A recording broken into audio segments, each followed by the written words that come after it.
An island has already grown on the giant whale's back. When it sees John, it sheds a ton of tears. John knows the giant whale is begging him for help. John decides to help the giant whale regain its freedom. He rides the little donkey and drills into the giant whale's nostril. The little donkey uses the feathers on its wings to keep tickling the giant whale's nasal cavity. The giant whale feels itchy all over its body. Then the power inside its body bursts out. A huge sneeze erupts like a volcano. The thick iron chains are finally shattered. The giant whale finally breaks free from its predicament and returns to the depths of the ocean. To thank John, the giant whale has the little lobster bring over a golden diamond ring. This is exactly the heart of the ocean the king wants. But John hesitates, because if the king gets this ring, the princess will have no reason to refuse marrying the king. It turns out John has already fallen in love with the princess. He decides to take a bold gamble for the princess. Late at night, John prepares to elope with the princess. Unfortunately, a minister in the distance sees them. Before the two can even run, they are captured by the minister. The king hears the commotion, grabs his weapon and comes to the window. He sees the little donkey in the distance, and immediately pulls the trigger. The little donkey, pierced by the bullet, falls heavily from the sky.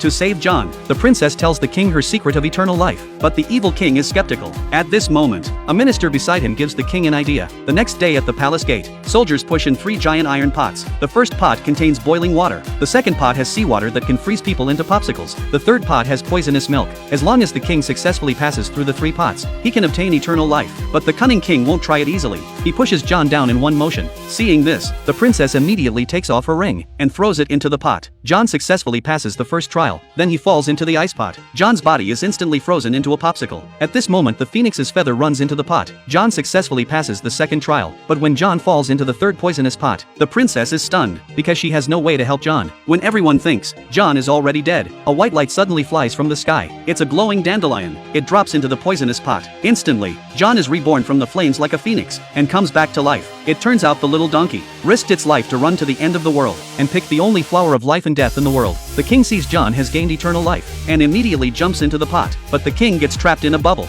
and finally floats into the universe. Everyone acknowledges John's heroic actions. John becomes their new king, and from then on lives happily ever after with the princess.